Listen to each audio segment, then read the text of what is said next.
Good morning, children. Welcome back our next EVS class. So, students, in last class we finished our chapter number 15. Now, today we will start our chapter number 16. Our rights and duties. Rights means होता है अधिकार, duties means कर्तव्य, हमारे अधिकार और कर्तव्य. Okay, so start our introduction. The constitution is a set of rules according to which a government. देखिए, जो कॉन्स्टिट्यूशन होता है जिसे बोलते हैं संविधान, इस प्रकार हमारे नियमों के अनुसार बनाया हुआ होता है, जो हमारी गवर्नमेंट के द्वारा बनाया गया होता है. गवर्नर्स और रन्स अ कंट्री, जो एक कंट्री के लिए गवर्नर्स के द्वारा बनाया जाता है. Most of the countries in the world have a constitution. और वर्ल्ड की जितनी भी कंट्रीज है सब में एक अपना अपना संविधान होता है, सबका अलग अलग संविधान होता है.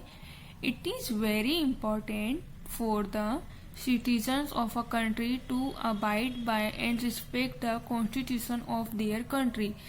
और ये कंट्री की सिटीजन्स, नागरिक के लिए बहुत महत्वपूर्ण होता है कि वो उस नियम का रिस्पेक्ट करे, आदर करे और उन्हें उस संविधान को फॉलो करे जो हमारे लिए बनाए गए हैं. सो start our chapter. India is the greatest democratic country in the world. देखिए, जो इंडिया है, जो हमारा भारत देश है, एक बहुत वर्ल्ड में बहुत डेमोक्रेटिक कंट्री है. डेमोक्रेटिक मीन्स होता है लोकतांत्रिक या प्रजातांत्रिक. एक बहुत बड़ा लोकतांत्रिक कंट्री है हमारा India. We all obey rules where we are at home, in your school, in or in play ground.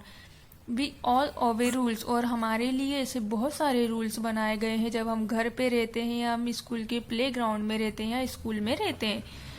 Rules help to run the home, school और अ गेम प्रॉपरली. और यही नियम क्या होते हैं, जिससे यदि हमें घर पे रहते हैं तो हम घर पे अच्छे से रहते हैं, स्कूल में रहते हैं तो स्कूल के रूल्स होते हैं, गेम के रूल्स होते हैं, सबके रूल्स प्रॉपरली अलग अलग होते हैं जिन्हें हम फॉलो करते हैं, मानते हैं. In the same way every nation has its rule. और इसी आधार पर इसी के बाद पे सभी रूल, सभी नेशन के, सभी राष्ट्र के अलग अलग रूल्स बनाए गए हैं. दीज आर कॉल्ड लॉ, जिन्हें बोलते हैं हम नियम बोलते हैं. After independence the constituent assembly took 2 years. देखिए, इंडिपेंडेंस में स्वतंत्रता के बाद जो हमारा संविधान था, संविधान असेंबली था, वो 2 साल के लिए 11 मंथ एंड 18 दिन टू कंप्लीट द कॉन्स्टिट्यूशन. उस कॉन्स्टिट्यूशन को कंप्लीट करने के लिए 2 साल लगे, 11 महीने और 18 दिन लगे उस संविधान को बनाने के लिए. Doctor Rajendra Prasad became it's president. जब राजेंद्र प्रसाद प्रेसिडेंट बने, he was the first president of India, जो हमारे भारत के पहले प्रेसिडेंट थे. The assembly was led by doctor Bhimrao Ambedkar. और इस असेंबली का निर्माण डॉक्टर भीमराव अंबेडकर के द्वारा किया गया था. Next is constitution. The constitution of India came into force on 26 जनवरी 1950. देखिए, संविधान बनाया तो गया था, लेकिन इस संविधान को इंडिया में 26 जनवरी 1950 को लागू किया गया. विथ दिस, इसके साथ India become a sovereign and democratic. Sovereign means होता है वहाँ का राजा या प्रधान के, और डेमोक्रेटिक मीन्स लोकतांत्रिक या.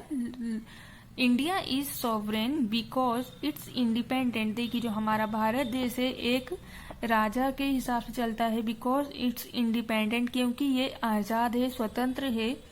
इंडिया इज डेमोक्रेटिक, और हमारा जो इंडिया देश है वो एक डेमोक्रेटिक है, प्रजातांत्रिक है. Because we have democratic form of government, क्योंकि हम सब सरकार के डेमोक्रेटिक प्रजातांत्रिक के रूप में वर्क करते हैं.